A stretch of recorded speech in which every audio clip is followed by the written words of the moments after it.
الحمدللہ رب العالمین والصلاة والسلام علی محمد الامین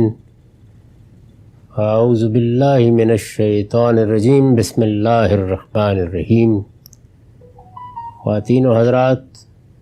ہم سورہ اعراف کی آیت 187 سے درس کی ابتدا کر رہے ہیں۔ یہ سورہ اب اپنے خاتمے کو پہنچ رہی ہے اور اس میں تنبیہ کا ایک مضمون نمایاں ہوگا اور پھر آخر میں التفات کے ساتھ اللہ کو یاد کرنے کی ہدایت پر سورہ ختم ہو جائے گی۔ اس سے پہلے جو مضمون زیر بحث تھا وہ اس رویے کا بیان تھا جو رسالت مآب صلی اللہ علیہ وسلم کی دعوت کے جواب میں قریش نے اختیار کیا یا آپ کی قوم نے، آپ کے مخاطبین نے اختیار کیا۔ آخر میں یہ فرمایا تھا کہ یہ سب داستان سننے کے بعد، یعنی انفس کے دلائل کیا ہیں، آفاق کے دلائل کیا ہیں، تاریخ کے دلائل کیا ہیں، قوموں کے ساتھ کیا معاملہ ہوا ہے، اللہ تعالیٰ نے اس سے پہلے جو رسول بھیجے اس وقت کیا سنت روبہ عمل ہوئی، یہ سب کچھ سننے کے بعد بھی یہ کہتے ہیں کہ یسألونک عن الساعۃ ایان مرساھا، وہ تم سے قیامت کے بارے میں پوچھتے ہیں کہ آخر وہ گھڑی کب نازل ہوگی۔ میں اس سے پہلے وضاحت کر چکا کہ یہ ٹھٹھا اڑانے کا طریقہ تھا، استہزاء کا طریقہ تھا کہ آپ روز روز جو قیامت کرتے ہیں اور بار بار ہمیں خبردار کرتے اور ڈراتے ہیں،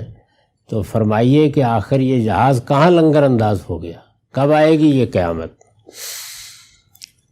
اس کے جواب میں فرمایا ہے قُلْ إِنَّمَا عِلْمُهَا عِنْدَ رَبِّي، کہہ دو کہ اس کا علم تو میرے پروردگار ہی کے پاس ہے۔ لَا يُجَلِّيهَا لِوَقْتِهَا إِلَّا هُوَ، وہی اپنے وقت پر اس کو ظاہر کرے گا۔ قیامت کے بارے میں یہ سوال اگرچہ استہزاء کے انداز میں ہے، لیکن قرآن مجید نے جگہ جگہ یہ بیان کیا کہ اس کا علم اللہ تعالیٰ نے اسی طرح کسی شخص کو نہیں دیا جس طرح موت کا علم نہیں دیا۔ کب آئے گی، کہاں آئے گی، کس طرح آئے گی، یہ علم اللہ ہی کے پاس ہے۔ قیامت کے بارے میں بھی اللہ تعالیٰ نے نہ اپنے کسی فرشتے کو مطلع کیا، نہ کسی پیغمبر کو۔ یہ رسالت مآب صلی اللہ علیہ وسلم نے بھی جگہ جگہ واضح کیا ہے، اور قرآن مجید میں بھی بہت سے مقامات پر یہ مضمون آیا ہے، یہاں بھی وہی ہے۔ تو فرمایا کہ مجھے اگر یہ معلوم ہوتا تو میں تمہیں بتا دیتا، لیکن اس کا علم تو میرے پروردگار ہی کے پاس ہے اور وہی اپنے وقت پر اس کو ظاہر کرے گا۔ اس پر میں نے لکھا ہے، مطلب یہ ہے کہ اس کا علم بھی خدا ہی کے پاس ہے اور اس کو برپا کر دینے کی قدرت بھی وہی رکھتا ہے۔ میں تو خبردار کرنے والا ہوں، مجھ سے یہ مطالبہ کرتے ہو کہ یہ بتاؤ کہ وقت کب آئے گا، یہ بتاؤ کہ وہ کب برپا ہوگی۔ نہ میں اس کو برپا کرنے کی قدرت رکھتا ہوں، نہ اس کے وقت کا مجھے کوئی پتہ بتایا گیا ہے۔ مجھے تو اس ذمہ داری پر مامور کیا گیا ہے، اس ذمہ داری کے لیے مبعوث کیا گیا ہے، اس فریضے کو ادا کرنے کے لیے اٹھایا گیا ہے کہ میں تمہارے دروازوں پر دستک دے کر تمہیں خبردار کر دوں کہ قیامت آئے گی۔ اس دنیا کا ایک انجام مقرر ہے، یہ اپنے اس انجام کو، اپنی اس غایت کو پہنچے گی، اور وہ معاملہ محض ایک واقعے کا ظہور نہیں ہوگا، بلکہ اس دنیا کو جس اسکیم پر بنایا گیا ہے اس کے لحاظ سے ہمارے اعمال کا نتیجہ ہمارے سامنے آئے گا۔ یہ ایک بڑی خطرناک اور بڑی سنگین صورتحال ہے جو انسانوں کو پیش آنے والی ہے، یعنی وہ اپنے اس عرصہ حیات کے معاملے میں اللہ کے ہاں مسئول اور جواب دہ ٹھہرائے جانے والے ہیں۔ میں اس حقیقت سے تمہیں خبردار کرنے کے لیے آیا ہوں۔ مجھ سے دلائل مانگنے ہیں تو اس کے مانگو، خبر لینی ہے تو اس کی لو۔ یہ مجھے نہیں بتایا گیا کہ یہ وقت کب آئے گا، یہ بتا دیا گیا ہے کہ یہ بس آئے گی، اور جب یہ آئے گی تو پھر تم سب اللہ کی بارگاہ میں اٹھا کر کھڑے کر دیے جاؤ گے۔ چنانچہ اس طرح کے سوالات کرنے والوں کو پھر بعض موقعوں پر متنبہ کیا کہ آخر یہ کیا مصیبت ہے کہ ایک حقیقت میں تمہیں بتا رہا ہوں، ہو سکتا ہے کہ وہ صدیوں کے بعد آئے، لیکن تم نے تو آج یا کل دنیا سے رخصت ہونا ہے۔ تو فرمایا کہ من ماتا فقط قامت قیامت ہو، جب تمہاری موت آ گئی، تمہیں فرشتے نے آ کے یہ حکم پہنچا دیا تو تمہاری تو قیامت آ گئی۔ یعنی اس کے بعد تو بس ایک سونے کا عرصہ ہے جو گزارنا ہے، جس میں یہ پتہ بھی نہیں چلے گا کہ اب سوئے تھے یا صدیوں پہلے سوئے تھے۔ چنانچہ قرآن مجید میں نقل ہوا ہے کہ اس موقع پر لوگ اٹھ کر کہیں گے کہ شاید 2 گھڑی سوئے، صبح سوئے یا شام اٹھ گئے، یہ صورتحال ہوگی۔ تو قیامت میں اور تمہارے درمیان جو مدت حائل ہے وہ صدیوں کی بھی ہو، قرنوں کی بھی ہو، تو اس نے اسی طرح گزر جانا ہے کہ تمہیں ہوش بھی نہیں ہوگا، خبر بھی نہیں ہوگی۔ تو اس لیے میں تو تمہیں یہ بتا رہا ہوں کہ موت تمہارے دروازوں پر دستک دے رہی ہے، اور ایک دن تمہیں اس مرنے کے بعد اپنے پروردگار کے حضور میں اٹھ کر کھڑے ہونا ہے، اپنے اعمال کا جواب دینا ہے، اپنے علم کے لیے بھی جواب دہ ہونا ہے، اپنے عمل کے لیے بھی جواب دہ ہونا ہے۔ یہ بتانے کے لیے مجھے اٹھایا گیا ہے۔ تو مطلب یہ ہے کہ اس کا علم بھی خدائی کے پاس ہے، اور اس کو برپا کر دینے کی قدرت بھی وہی رکھتا ہے۔ مجھے نہ اس کے وقت کا پتہ ہے، اور نہ میں یہ طاقت رکھتا ہوں کہ جب چاہوں اسے برپا کر دوں۔ تو اس لیے میں تو وہی بات کر سکتا ہوں جس کے لیے مجھے ہدایت کی گئی ہے، مجھے مامور کیا گیا ہے، مجھے ذمہ داری دی گئی ہے۔ قُلْ إِنَّمَا عِلْمُهَا عِنْدَ رَبِّي لَا يُجَلِّيهَا لِوَقْتِهَا إِلَّا هُوَ ثَقُلَتْ فِي السَّمَاوَاتِ وَالْأَرْضِ۔ زمین و آسمان اس سے بوجھل ہو رہے ہیں، یعنی ایسا نہیں ہے کہ اس کے آثار نظر نہیں آ رہے، زمین و آسمان اس سے بوجھل ہو رہے ہیں۔ لا تأتیکم الا بغتۃ، وہ تم پر آئے گی تو اچانک آ پڑے گی۔ یسألونک کأنک حفی عنہا، وہ اس کے بارے میں تم سے اس طرح پوچھتے ہیں گویا تم اس کی تحقیق میں لگے ہوئے ہو۔ یعنی تم نے گویا اس کو اپنا موضوع بنایا ہوا تھا کہ میں قیامت کا وقت دریافت کروں گا، مجھے معلوم ہو جائے گا، پھر میں لوگوں کو بتاؤں گا کہ فلاں تاریخ کو، فلاں دن، فلاں وقت یہ حادثہ برپا ہو جائے گا۔ تو یہ تو میرا منصب ہی نہیں ہے۔ اللہ کے پیغمبر کو یہ بتایا گیا کہ انہیں بتا دو کہ یہ میرا منصب نہیں ہے، یہ میرا کام نہیں ہے، میں نہ اس کو برپا کرنے کی قدرت کا دعویٰ لے کر اٹھ کھڑا ہوا ہوں، نہ اس کے علم کا دعویٰ لے کر اٹھ کھڑا ہوا ہوں۔ مجھے مامور کیا گیا ہے کہ میں تمہیں یہ خبردار کر دوں کہ یہ حادثہ پوری انسانیت کے ساتھ واقع ہونے والا ہے۔ یہ جو فرمایا کہ ثقلت فی السماوات والارض، زمین و آسمان اس سے بوجھل ہو رہے ہیں، اس سے کیا مراد ہے؟ استاذ امام امین احسن اصلاحی نے وضاحت فرمائی ہے، وہ لکھتے ہیں جس طرح ایک حاملہ عورت ولادت کے قریب بار حمل سے گرانبار ہوتی ہے، اگرچہ یہ کوئی نہیں جانتا کہ ولادت کا صحیح وقت کیا ہے، لیکن ہر آنکھیں رکھنے والا دیکھتا ہے اور یقین رکھتا ہے کہ یہ عورت جنے گی اور بہت جلد جنے گی۔ وہی حال قیامت اور عذاب کے معاملے میں زمین و آسمان میں غور کرنے والے ارباب بصیرت کا ہے۔ یعنی اگر آدمی بصیرت کی نگاہ رکھتے ہو تو پھر وہ دیکھ سکتا ہے کہ زمین و آسمان گویا اس کے بار سے گرا ہو رہے ہیں، ایک ایک چیز پکار کر کہہ رہی ہے کہ اب اس کو آنا ہے، اس کی نشانیاں نمودار ہو گئی ہیں، اس کے لیے اسباب مہیا ہو گئے ہیں، اور خدا کی جو اسکیم ہے وہ بھی اب پایہ تکمیل کو پہنچ رہی ہے، تو اس کو اب آنا ہے۔ لیکن ہر آنکھیں رکھنے والا دیکھتا ہے اور یقین رکھتا ہے کہ یہ عورت جنے گی اور بہت جلد جنے گی۔ وہی حال قیامت اور عذاب کے معاملے میں آسمان و زمین میں غور کرنے والے ارباب بصیرت کا ہے۔ وہ آسمانوں اور زمین کو اس بوجھ سے گراں بار دیکھتے ہیں، بھاری ہو رہے ہیں، بوجھل ہو رہے ہیں، اور اگرچہ وہ یہ نہیں کہہ سکتے کہ وہ اس بوجھ سے کب سبق دوش ہوں گے، لیکن جس طرح ایک حاملہ اپنے آخری مرحلے میں اپنے بوجھ سے سبق دوش ہونے کے لیے منتظر اور بے قرار ہوتی ہے، وہی بے قراری آسمان و زمین کے اندر نمایاں ہے۔ وہی بے قراری نمایاں ہے، یعنی اگر آدمی بصیرت کی نگاہ رکھتا ہو تو وہ یہ دیکھ سکتا ہے۔ اس میں اس بات کی طرف ایک لطیف اشارہ بھی ہے کہ جن لوگوں کو آسمان و زمین کے اندر قیامت اور عذاب کی نشانیاں نظر نہیں آ رہی ہیں، ان کو گویا آخری مرحلے میں پہنچی ہوئی حاملہ کا حمل نظر نہیں آ رہا۔ یہ قرآن مجید نے جو تعبیر اختیار کی ہے تو یہ ظاہر ہے کہ کس پہلو سے ہے۔ ایک چیز مشاہدے کی ہوتی ہے، یعنی ہمارے علم میں ہمارے حواس کے سامنے ایک چیز آ جاتی ہے اور ہم اس کے قرائن کو دیکھ کر یہ کہتے ہیں کہ یہ حادثہ تو اب ہوگا، یہ معاملہ تو اب ہو کر رہے گا، اس سے اب مفر نہیں ہے۔ ایک چیز یہ ہوتی ہے۔ دوسرا معاملہ وہ ہے کہ جس میں بصیرت کی نگاہ سے دیکھا جائے تو آثار نمایاں ہوتے ہیں، اور وہ آثار اتنے غیر معمولی ہوتے ہیں کہ اگر آدمی ذرا تدبر کرے تو کہہ سکتا ہے کہ اب تو یہ ہونے والا ہے۔ ہمارے ہاں یہ جو موسمیات کی پیشین گوئیاں کی جاتی ہیں، اگر غور کریں تو کیا بنیاد ہوتی ہے ان کی؟ یہی ہوتی ہے کہ وہ سب آثار مشاہدہ کر لیے جاتے ہیں، جس کے بعد کافی حد تک یقین سے کہا جاتا ہے کہ اب بارش ہو جائے گی، اب اولے برسیں گے، اب برف پڑ جائے گی۔ وہ آثار ہیں جو آپ کو نظر آتے ہیں اور پھر آپ ان کی بنیاد پر استنباط کر کے، استخراج کر کے اس بات کی لوگوں کو خبر دیتے ہیں۔ تو وہ کیا چیزیں ہیں کہ جو اس آسمان و زمین میں نظر آ رہی ہیں؟ اس میں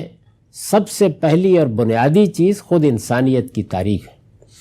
یعنی انسان کی تاریخ جس طریقے سے شروع ہوئی، جس طریقے سے مختلف مراحل سے گزری، یہاں تک کہ اللہ تعالیٰ نے یہ وعدہ کیا کہ وہ اپنے پیغمبر بھیجے گا اور ان پیغمبروں کے ذریعے سے اپنی ہدایت کو نمایاں کرے گا، یہ وعدہ پورا ہوا۔ اس کے لیے قومیں اٹھائی گئیں، خاص طور پر ذریت ابراہیم، اور پھر کیا ہوا؟ یعنی وہاں پر بھی آخری نبوت آ گئی اور بنی اسماعیل پر بھی اللہ کے آخری پیغمبر کی بعثت ہو گئی۔ یہی وجہ ہے کہ رسالت مآب صلی اللہ علیہ وسلم نے کئی موقعوں پر یہ فرمایا کہ میں اور قیامت یہ دو انگلیوں کی طرح ہے۔ یعنی میرا مبعوث ہونا، آخری پیغمبر کی حیثیت سے آنا، خدا کی آخری کتاب کی حیثیت سے تمہارے سامنے قرآن کو پیش کرنا، یہ گویا پکار کر کہہ رہا ہے کہ معاملہ کہاں پہنچ گیا ہے۔ یہی صورتحال سیدنا مسیح علیہ السلام کی بعثت کی ہے۔ بنی اسرائیل کے لیے وہ خدا کی آخری حجت تھے، ان کی بن باپ کی پیدائش ہوئی، ان کے ساتھ غیر معمولی معجزات اللہ تعالیٰ نے ان کے ہاتھ سے نمودار کیے۔ یہ سب چیزیں جتنی تھیں ان کی بنیاد پر یہ کہا گیا کہ وہ تو گویا قیامت کی نشانی بنے ہوئے ہیں۔ پھر یہی نہیں کہ جب ان کی طرف سے ان کی قوم پر یا بنی اسرائیل پر اللہ کی حجت پوری ہو گئی تو اعلان کر دیا گیا کہ اب قیامت تک مسیح کے ماننے والوں کو اس کے منکرین پر بالادستی حاصل رہے گی، تفوق اور برتری حاصل رہے گی، وہ ان پر سیاسی غلبہ پائے رکھیں گے۔ یہ چیز بجائے خود ایک ایسی نشانی بن گئی کہ گویا بتدریج نمودار ہوئی اور 200-300 سال کے عرصے کے بعد ہر وقت دیکھی جا سکتی ہے۔ یہ وہ آثار ہیں کہ جو تاریخ سے، قیامت سے نمودار ہوئے۔ پھر اللہ کی کتاب قرآن مجید جو اپنی ذات میں یہی منادی کر رہی ہے، یہ ساری داستان سنا رہی ہے اور یہ بتا رہی ہے کہ وہ وقت بہت قریب آ گیا ہے۔ رسالت مآب صلی اللہ علیہ وسلم نے اس کی بہت سی نشانیاں اپنے بعد بتائیں، یہ بتایا کہ وہ کیا احوال ہیں جو پیدا ہوں گے اور جن کے بعد زیادہ دور نہیں ہوگی۔ تو یہ سب چیزیں جتنی ہیں، یعنی ماضی کی تاریخ، پیغمبروں کا زمانہ، بنی اسرائیل کا ازل، خود سیدنا مسیح علیہ السلام کی بعثت، رسالت مآب صلی اللہ علیہ وسلم کی بعثت، یہ سب کی سب وہ چیزیں ہیں کہ جن کی حیثیت ان قطعی آثار کی تھی کہ اگر کوئی بصیرت کی نگاہ رکھتا ہو تو خدا کی اس اسکیم کو زمین و آسمان میں دیکھ سکتا تھا کہ اب شاید زیادہ وقت نہیں رہا۔ دوسری جانب اگر آپ تاریخ میں دیکھیں تو یہ معلوم ہوتا ہے کہ ایک لمبے عرصے میں دنیا کی اقوام کو ایک ترتیب کے ساتھ منصہ عالم پر لایا گیا اور قرآن مجید نے یہ بتایا کہ ان میں سے ہر قوم کے لیے ہمارا قانون یہ ہے کہ یا ہم ان کو ہلاک کر دیتے ہیں یا پھر یہ پیغمبروں کے اتمام حجت کے نتیجے میں عذاب سے دوچار ہو جاتی ہیں۔ اور پھر یہ بات بھی بتا دی کہ اب دنیا کی تاریخ یافس کی اولاد کی طرف اپنا رخ موڑ چکی ہے، اور یہی وہ آخری اقوام ہیں جن کے بارے میں یہ صراحت کر دی کہ حتیٰ اذا فتحت یاجوج و ماجوج، جب ان کا خروج ہوگا تو یہ گویا قیامت کی ایک بڑی علامت بن جائے گا۔ اس موضوع پر بہت تفصیلات اس سے پہلے بعض لیکچرز میں بھی بیان ہو چکی ہیں، اور میں نے اپنی کتاب میزان میں بھی ان کو بہت تفصیل کے ساتھ بیان کیا ہے۔ بہرحال یہ مدعا ہے جس کو سامنے رکھ کر یہ کہا گیا ہے کہ اگر تم دنیا کو تاریخ کو دیکھو، انسانیت کی تاریخ کو دیکھو،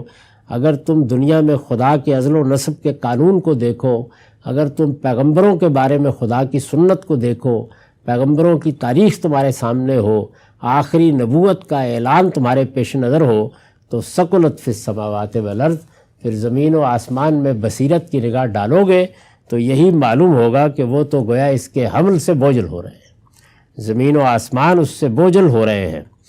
لا تأتیکم الا بغتۃ، اس کے بعد ایک سوال پیدا ہوتا ہے، اور وہ یہ کہ کیا یہ کوئی تدریجی عمل ہے؟ یعنی جس طرح یہ کائنات ایک تدریجی عمل سے وجود پذیر ہوئی ہے، یہاں مخلوقات بھی اسی طریقے سے ایک ارتقائی عمل سے گزرتی ہیں، اس وقت بھی یہ طریقہ اسی طریقے سے جاری ہے، تو کیا قیامت کا معاملہ بھی یہ ہے؟ جس طرح کے بعض موقعوں کے اوپر لوگ قیاسات کرتے ہیں کہ یہ دیکھیے سورج کی روشنی بتدریج کم ہو جائے گی اور زمین کی حرکت میں یہ تبدیلی آ جائے گی۔ ظاہر ہے کہ یہ اربوں سال کا ایک عرصہ ہے جس کے بارے میں پیشین گوئیاں کی جاتی ہیں۔ قرآن مجید نے جگہ جگہ یہ بتایا کہ لا تأتیکم الا بغتہ، نہیں ایسا کچھ نہیں ہوگا، وہ اللہ کا ایک حکم ہوگا جو صادر ہو جائے گا، اور اس کے بعد اچانک تم پر آ پڑے گی۔ تم کھیل رہے ہوگے، تم خوش گپیاں کر رہے ہوگے، تم اپنے کاموں میں مصروف ہوگے، تم دوپہر کا کیلولہ کر رہے ہوگے، تم رات کو سوئے ہوئے ہوگے، وہ یہ نہیں دیکھے گی، اور زندگی اپنی پوری سرگرمیوں کے ساتھ عروج پر ہوگی کہ وہ یک بیک آ جائے گی، وہ تم پر آئے گی تو اچانک آ پڑے گی۔ لا تأتیکم الا بغتۃ یسألونک کأنک حفی عنہا، وہ اس کے بارے میں تم سے اس طرح پوچھتے ہیں گویا تم اس کی تحقیق میں لگے ہوئے ہو، یعنی تمہارا جو اصل مقصد ہے وہ یہی ہے کہ قیامت کا وقت معلوم کیا جائے۔ یہ میں نے اس پر لکھا ہے، حالانکہ کوئی شخص بھی جسے خدا نے علم و عقل سے بہرہ یاب کیا ہے، کسی ایسی چیز کے درپے نہیں ہو سکتا جو اس کے حدود علم و تحقیق سے ماورا ہو۔ یعنی جب یہ بات واضح ہو گئی، پیغمبروں کے ذریعے سے واضح ہو گئی کہ قیامت کے وقت کو نہ معلوم کرنا کسی کے لیے ممکن ہے اور نہ اللہ تعالیٰ نے خود اس کا علم کسی کو دیا ہے، تو اس کا مطلب کیا ہوا؟ اس کا مطلب یہ ہے کہ یہ چیز انسان کے حدود علم و تحقیق سے ماورا ہے۔ حالانکہ کوئی شخص بھی جسے خدا نے علم و عقل سے بہرہ یاب کیا ہو، کسی ایسی چیز کے درپے نہیں ہو سکتا جو اس کے حدود علم و تحقیق سے ماورا ہو، اور اسے ہونا بھی نہیں چاہیے، اس لیے کہ اس سے بڑھ کر بے عقلی کی بات کیا ہو سکتی ہے کہ آدمی جاننے کی چیزوں پر توجہ کرنے کے بجائے ان چیزوں کی کھوج کرید میں لگا رہے جن کو نہ وہ جان سکتا ہے اور نہ وہ اس کے جاننے کی ہیں۔ اس میں یہ تعلیم بھی دی گئی ہے کہ انسان کو اپنے حدود علم پہچاننے چاہیے، یہ چیز بھی سمجھنی چاہیے کہ کیا چیزیں ہیں جس کی تحقیق کرنے کی ضرورت ہے یا تحقیق کرنا اس کے لیے نافع ہو سکتا ہے۔ اگر وہ ان چیزوں کو موضوع تحقیق بناتا ہے تو انسانیت کے لیے فلاح کا اہتمام کرتا ہے، اپنے لیے آسانیاں پیدا کرتا ہے، اپنے لیے بہت سے اسباب میں تبدیلیاں کر لیتا ہے۔ لیکن اگر وہ ان چیزوں کے درپے ہو جائے، جس طرح کے مثال کے طور پر ہم فلسفے کی تاریخ میں یہ دیکھتے ہیں کہ یہ سمجھنے کی کوشش کی گئی کہ اس کائنات کے پروردگار کا تخلیقی عمل اپنی ذات میں کس طرح سے ہوتا ہے، یہ سمجھنے کی کوشش کی گئی کہ ایک وحدت کی حیثیت سے خود کائنات اور ذات باری کا باہمی تعلق کیا ہے، یہ سمجھنے کی کوشش کی گئی کہ اللہ تعالیٰ کی صفات کو کیا ہم اپنے بنائے ہوئے قواعد کے لحاظ سے جان سکتے ہیں یا ان کے باہمی تعامل کو سمجھ سکتے ہیں۔ تو یہ جتنی چیزیں تھیں یہ در حقیقت انسان کے حدود علم سے ماورا ہیں۔ ان میں سے کوئی چیز بھی ایسی نہیں ہے کہ جس کو جاننے کے ذرائع انسان کے پاس موجود ہو۔ ہمارے علم کی نوعیت کیا ہے؟ ہمارے سامنے کچھ چیزیں ہمارے حواس کے سامنے آ جاتی ہیں جو ظاہری حواس ہمیں دیے گئے ہیں، کچھ چیزیں ہمارے باطنی حواس کے سامنے آتی ہیں جن سے ہم بہت سے ان حقائق سے واقف ہوتے ہیں جو تصوراتی نوعیت کے ہیں۔ یہ دونوں چیزیں ہمارے لیے وہ مجموعہ حقائق بنا دیتی ہیں جس سے ہم استنباط کرتے ہیں اور پھر استقراء کے نتیجے میں اپنے علمی مقدمات قائم کر لیتے ہیں۔ ہمارے علم کی اصل کائنات یہی ہے، وہ اسی کے اندر سفر کرتا ہے، اسی میں نتیجہ خیز ہوتا ہے، اور یہی وہ طریقہ ہے کہ جو انسانیت نے جب بھی اختیار کیا ہے تو اپنے لیے نافع علم پیدا کیا ہے۔ اس سے آگے بڑھ کر اگر یزداں بکمند آورہ ہمت مردانہ کے نعرے لگائے جائیں تو اس کے سوا کچھ حاصل نہیں ہوتا کہ انسان خائب و خاسر ہو کر لوٹ آتا ہے۔ تو یہ بات ہے جس کی طرف توجہ دلائی گئی یہاں کہ تم سے اس طرح پوچھتے ہیں گویا تم اس کی تحقیق میں لگے ہوئے ہو۔ مدعا یہ ہے کہ تم اس کی تحقیق میں کیوں لگو گے؟ ایک چیز جو تمہارے حدود علم سے ماورا ہے اسے جاننے کی کوشش کیوں کرو گے؟ جب یہ حقیقت واضح ہو گئی، آثار بتا رہے ہیں، ایک ایک نشانی بتا رہی ہے کہ اس کائنات کا خالق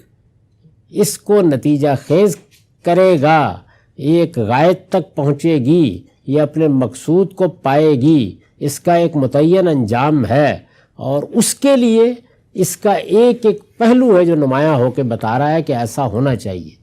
ہمارا ضمیر شہادت دے رہا ہے، خیر و شر کا شعور شہادت دے رہا ہے، انسان کی ناتمامی شہادت دے رہی ہے۔ وہ دسیوں شواہد ہیں جو یہ بتا رہے ہیں کہ ثقلت فی السماوات والارض، یہ تو گویا زمین و آسمان میں بھاری ہو رہی ہے، بوجھل ہو رہی ہے، زمین و آسمان اس کا بار اٹھائے ہوئے ہیں، تو اس وجہ سے تم کیوں اس کی تحقیق میں لگو گے؟ ارشاد فرمایا قُلْ إِنَّمَا عِلْمُهَا عِنْدَ اللَّهِ وَلَٰكِنَّ أَكْثَرَ النَّاسِ لَا يَعْلَمُونَ، کہہ دو اس کا علم تو صرف اللہ کو ہے مگر لوگوں کی اکثریت اس بات کو نہیں جانتی۔ یعنی وہ پھر اس کے درپے ہو جاتی ہے، پھر یہ پوچھنے کی کوشش کرتی ہے۔ اسے جاننا یہ تھا کہ کیا یہ کوئی ممکن چیز ہے، یہ جاننا تھا کیا اس کو اخلاقی طور پر، علمی طور پر، انسان کے مشاہدے کے نتیجے کے طور پر ہونا چاہیے۔ یہ وہ سوالات تھے کہ جن پر علم کو، انسان کی بصیرت کو غور کرنا چاہیے تھا، لیکن اکثریت انہی چیزوں کے درپے ہو جاتی ہے، درحالے کہ ان کو جاننا ان کے لیے ممکن نہیں ہوتا۔ قُلْ لَا أَمْلِكُ لِنَفْسِي نَفْعًا وَلَا ضَرًّا إِلَّا مَا شَاءَ اللَّهُ۔ اب گویا ایک مقدر مفہوم ہے جس کے بعد اگلا جملہ ہے کہ تم مجھ سے ان چیزوں کا مطالبہ نہ کرو جو اللہ کے علم و اختیار میں ہے۔ یہ مقدر ہے۔ اس کے بعد فرمایا میں اپنی ذات کے لیے بھی کسی نفع و نقصان کا اختیار نہیں رکھتا مگر جو اللہ چاہے۔ یعنی میں تو اس کا ایک عاجز بندہ ہوں،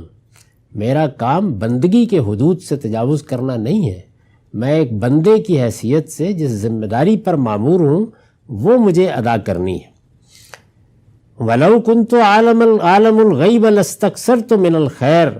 مجھے سارے غیب کا علم ہوتا تو میں خیر کثیر جمع کر لیتا۔ یعنی اگر یہ صورت ہوتی کہ غیب کی ہر چیز میری گرفت میں ہے، میں اس کو جان سکتا ہوں، جس چیز کو چاہوں اپنے لیے حاصل کر سکتا ہوں، تو میں تو خیر کثیر جمع کر لیتا، پھر کیا چھوڑتا میں اس دنیا میں۔ وَلَوْ كُنْتُ عَالَمُ الْغَيْبَ لَاسْتَكْثَرْتُ مِنَ الْخَيْرِ، مجھے سارے غیب کا علم ہوتا تو میں خیر کثیر جمع کر لیتا۔ وَمَا مَسَّنِيَ السُّوءُ، اور مجھے کبھی کوئی نقصان بھی نہ پہنچتا۔ یعنی پھر تو نہ تکلیف آتی، نہ بیماری آتی، نہ کوئی شدت آتی، نہ مجھے کوئی مسائل درپیش ہوتے، نہ میں تمہارے متائن کا ہدف بنتا، پھر تو خیر ہی خیر تھا۔ یعنی میں یہ سب چیزیں جو مجھے پیش آتی ہیں اور اللہ تعالیٰ ہی کی طرف رجوع کرتا ہوں تو میں اپنے ہی طور پر ان کا مداوع کر لیتا۔ ان انا الا نذیر و بشیر لقوم یؤمنون، حقیقت یہ ہے کہ میں صرف ایک خبردار کرنے والا اور خوشخبری سنانے والا ہوں ان لوگوں کے لیے جو ایمان لانا چاہیں۔ یہ گویا بتا دیا کہ پیغمبر کی اصل حیثیت کیا ہے، اس کے ذمے کام کیا ہے، اس کو کیوں بھیجا جاتا ہے۔ اس پر میں نے لکھا ہے یہ جو فرمایا کہ مجھے سارے غیب کا علم ہوتا تو میں خیر کثیر جمع کر لیتا، اور مجھے کبھی کوئی نقصان نہ پہنچتا، یعنی علم و عمل کا سارا خزانہ سمیٹ لیتا، لیکن تم جانتے ہو کہ مجھے نقصان بھی پہنچ جاتا ہے، اور اپنے لیے خیر و صلاح کے راستوں پر بھی میں اسی حد تک آگے بڑھ سکتا ہوں جس حد کا مجھے علم دیا گیا ہے۔ یعنی میں اگر اپنے لیے کوئی صلاح پیدا کرتا ہوں، خیر پیدا کرتا ہوں، میں اگر اپنی بھلائی کی کوئی تدبیر کرتا ہوں تو بس اتنی ہی کر سکتا ہوں جتنی میری وسعت ہے، اس سے آگے میرے لیے کوئی قدم رکھنا ممکن نہیں ہوتا۔ تو میرے یہ حدود ہے، یہ ایک بندے کے حدود ہے، میں اللہ کا بندہ ہوں اور اللہ کی طرف سے ایک ذمہ داری ادا کرنے کے لیے مامور ہوا ہوں۔ مجھے یہ چیز نہیں دی گئی کہ میں دنیا کا سارا خیر سمیٹ لوں، میں غیب کے سارے خزانے اپنے جمع کر لوں، میں علم و عمل کی ساری دولت دنیا کے اندر سے لے آؤں، یہ مجھے حیثیت نہیں دی گئی۔ مجھے جس کام کے لیے کھڑا کیا گیا ہے وہ یہ ہے کہ میں صرف ایک خبردار کرنے والا اور خوشخبری سنانے والا ہوں، یہ میری ذمہ داری ہے۔ استاذ امام لکھتے ہیں، لستکثرت من الخیر کے ٹکڑے میں جس خیر کی زیادہ سے زیادہ مقدار جمع کر لینے کی تمنا کا اظہار ہے وہ پیغمبر کے ظرف اور اس کی طلب کے اعتبار سے ہے۔ یہ جو کہا ہے نا کہ پھر میں سارا خیر جمع کر لیتا، پھر خیر کثیر کی کوئی چیز باقی نہ رہتی جو میں نہ لیتا، تو یہ پیغمبر کے ظرف اور اس کی طلب کے اعتبار سے ہے۔ پیغمبر اپنے حوصلے اور اپنے ارمان کے اعتبار سے اس مقام بلند پر ہوتا ہے کہ وہ خیر کی کسی وادی کو نا طے کردہ نہیں چھوڑنا چاہتا۔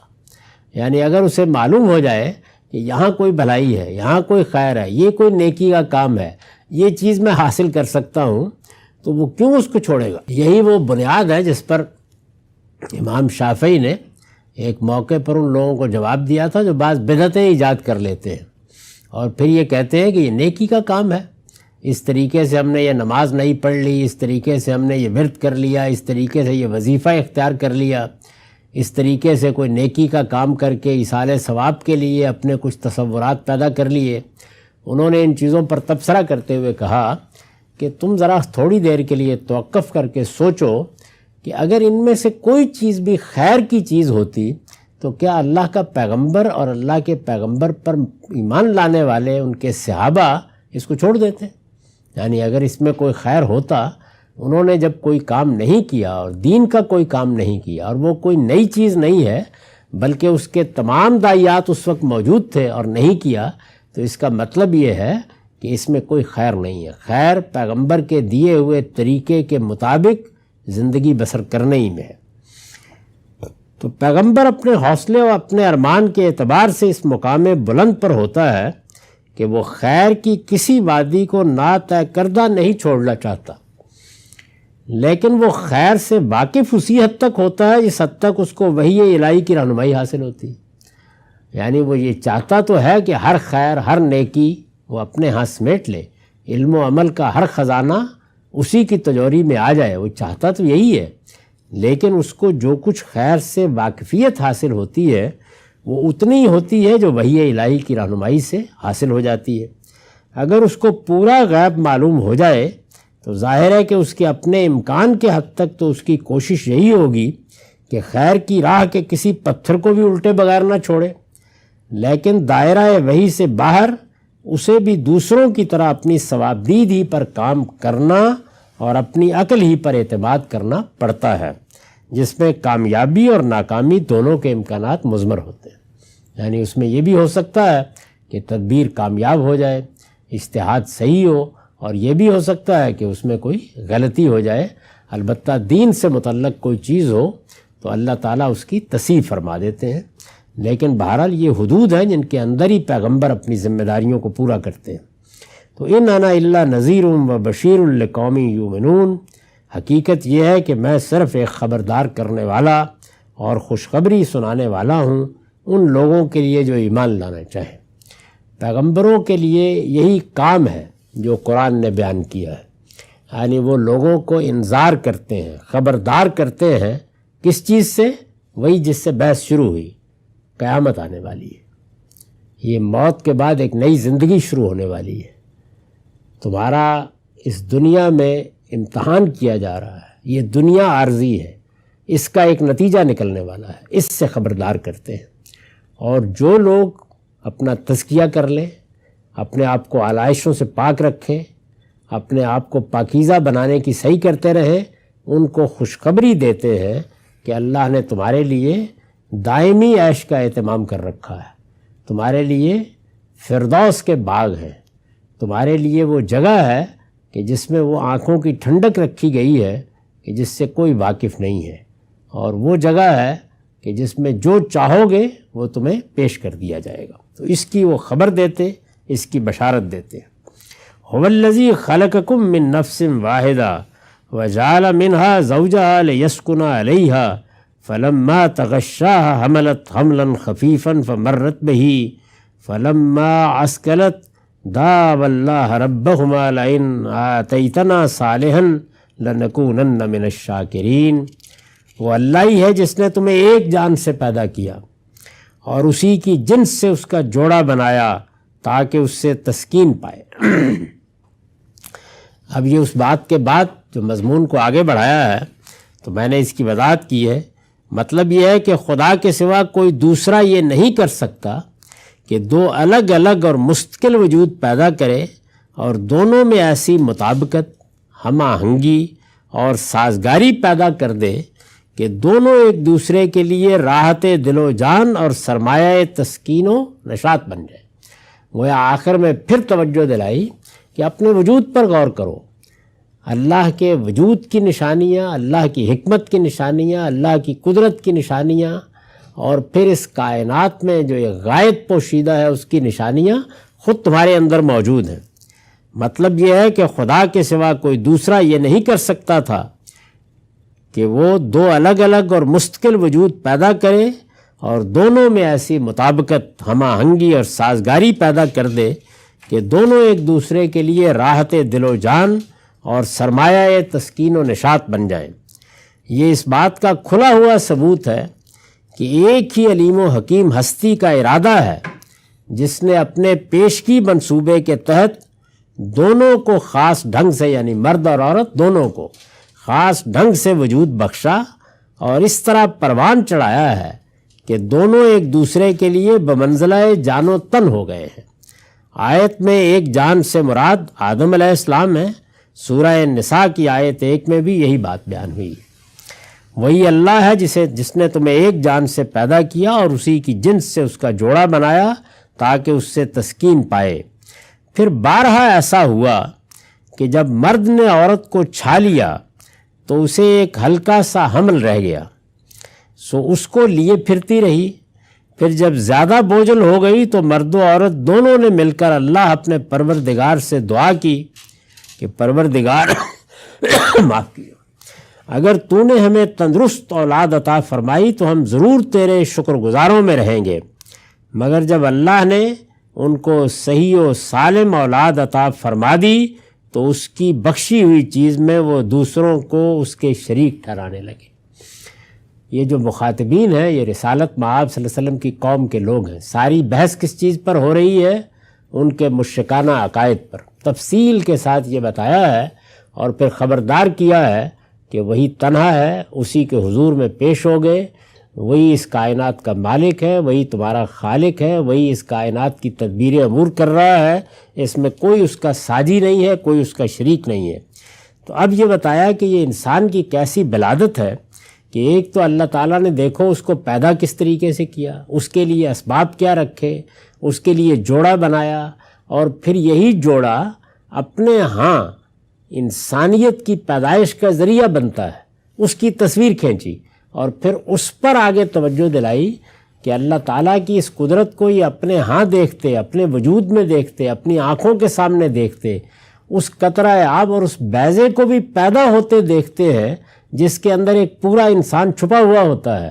پھر اس پورے انسان کو نمودار ہوتے دیکھتے ہیں، اس کو پیدائش، بچپن، لڑکپن کے مراحل سے گزرتے ہوئے دیکھتے ہیں۔ لیکن اس سب کچھ کے باوجود بجائے اس کے کہ پکار اٹھے کہ پروردگار تیری قدرت بے پناہ، تیری حکمت بے پناہ اور بے پایاں ہے، یہ اللہ کے شریک ٹھہرانے لگ جاتے ہیں۔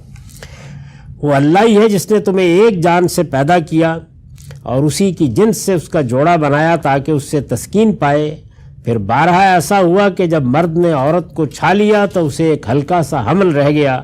یعنی اس سارے عمل کی بھی تصویر انسان کے سامنے ایک بڑے بلیغ جملے میں رکھ دی ہے کہ یہ سارا کا سارا معاملہ ہے کیا، تمہاری اس میں کیا کاوش ہوتی ہے؟ تم دیکھتے ہو کہ اللہ تعالیٰ کس طرح اس زمینی کے اجزاء سے جو سبزیاں اور جو گوشت اور جو کھانے کی چیزیں پیدا کرتا ہے انہی کو ایک فیکٹری کے اندر ڈالتا ہے اور اس سے ایک بیضہ بھی بنا دیتا ہے اور ایک قطرہ آب بھی بنا دیتا ہے، اور ان دونوں کے اندر ان کے ملاپ کے بعد ایک پورا کا پورا انسان باشعور ہستی افلاطون و ارسطو وہ چھپا ہوا ہوتا ہے، اور پھر وہ نمودار ہوتا ہے، اور پھر جب وہ عطا فرما دیتا ہے تو بجائے اس کے کہ بندہ اس کا شکر گزار ہو، دونوں یہ کہے یعنی مرد و عورت میاں بیوی کہ پروردگار نے کرم فرمایا، شریک ٹھہرانے لگے۔ سو اس کو لیے پھرتی رہی، پھر جب زیادہ بوجھل ہو گئی تو مرد و عورت دونوں نے مل کر اللہ اپنے پروردگار سے دعا کی کہ پروردگار اگر تو نے ہمیں تندرست اولاد عطا فرمائی تو ہم ضرور تیرے شکر گزاروں میں رہیں گے۔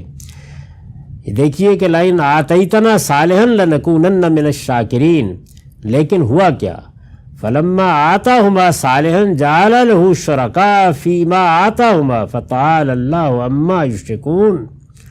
مگر جب اللہ نے ان کو صحیح سالم اولاد عطا فرما دی تو اس کی بخشی ہوئی چیز میں وہ دوسروں کو اس کے شریک ٹھہرانے لگے، فتعالی اللہ عما یشرکون۔ سو حقیقت یہ ہے کہ اللہ برتر ہے ان چیزوں سے جنہیں یہ شریک ٹھہراتے ہیں۔ اس پر لکھا ہے یہ مشرکین کا عام رویہ ہے، اپنی اصل ضرورت اور اصل احتیاج کے وقت تو وہ اللہ پروردگار عالم ہی کی طرف متوجہ ہوتے اور اسی کو پکارتے ہیں، لیکن جب وہ احتیاج پوری ہو جاتی ہے تو اسے دوسروں کی کرامت اور اس کے علم و عمل کا کرشمہ قرار دینے لگ جاتے ہیں۔ مشرکین کے ہاں چونکہ اللہ پر ایمان بھی ہوتا ہے، وہ اللہ ہی کو زمین و آسمان کا خالق بھی مانتے ہیں، اور خاص طور پر وہ مشرکین جو یہاں مخاطب ہیں ان کے عقائد بیان ہو گئے ہیں، وہ اللہ ہی کو زمین و آسمان کا خالق سمجھتے تھے، اللہ ہی کو تدبیر امور میں کار فرما دیکھتے تھے، یہ چیزیں ان کے ہاں مانی ہوئی تھیں، لیکن پھر اللہ کے شریک ٹھہرانے لگ جاتے تھے۔ تو اس پس منظر میں یہ بات فرمائی کہ یہ طریقہ اختیار کرتے ہیں۔ یہ مشرکین کا عام رویہ ہے، اپنی اصل ضرورت اور اصل احتیاج کے وقت وہ اللہ پروردگار عالمی کی طرف متوجہ ہوتے اور اسی کو پکارتے ہیں، لیکن جب وہ احتیاج یعنی وہ حاجت وہ ضرورت پوری ہو جاتی ہے تو اسے دوسروں کی کرامت اور اپنے علم و عمل کا کرشمہ قرار دینے لگ جاتے ہیں، یعنی اس وقت بھول جاتے ہیں کہ وہی پروردگار تھا، وہی کائنات کا مالک تھا، وہی ہمارا خالق تھا، اسی نے عنایت فرمائی، اسی نے اسباب مہیا کیے، اسی نے یہ کارخانہ بنایا، اسی نے اس میں یہ ساری عنایتیں رکھیں، اور وہی ہماری پرورش کرتا ہے، وہی ہمارا رب ہے، اسی کی بادشاہی زمین و آسمان پر قائم ہے۔ تو ارشاد فرمایا کہ اب دیکھو کہ ان لوگوں کی بلادت کیا ہے، ایشرکون ما لا یخلق شیئا وہم یخلقون، کیا وہ ان کو شریک ٹھہراتے ہیں جو کسی چیز کو پیدا نہیں کرتے بلکہ خود پیدا کیے جاتے ہیں، یعنی شریک بھی کن چیزوں کو ٹھہراتے ہیں؟ اس کی مخلوقات کو، خواہ وہ تصورات سے پیدا کرے یا کسی ہستی کے بارے میں ایسا تصور کر لے، وہ فرشتے ہوں، وہ جنات ہوں، وہ پیر پیغمبر ہوں، وہ کوئی ایسی ہستیاں ہوں کہ جو انسان اپنے متخیلے سے پیدا کر لیتا ہے، تو یہ سب کے سب اللہ کی مخلوقات ہیں، لیکن انہی مخلوقات کو اللہ کے شریک ٹھہراتے ہیں، اور ان کو کہ جو کسی چیز کو پیدا نہیں کرتے بلکہ خود پیدا کیے جاتے ہیں۔ وَلَا يَسْتَطِيعُونَ لَهُمْ نَصْرًا وَلَا أَنفُسَهُمْ يَنصُرُونَ، اور نہ آپ اپنی مدد کر سکتے ہیں، اور اگر تم ان کو رہنمائی کے لیے پکارو تو وہ تمہارے پیچھے نہ آئیں گے۔ وَإِن تَدْعُوهُمْ إِلَى الْهُدَىٰ لَا يَتَّبِعُوكُمْ سَوَاءٌ عَلَيْكُمْ أَدْعَوْتُمُوهُمْ أَمْ أَنْتُمْ صَامِتُونَ، اور اگر تم ان کو رہنمائی کے لیے پکارو تو وہ تمہارے پیچھے نہ آئیں گے،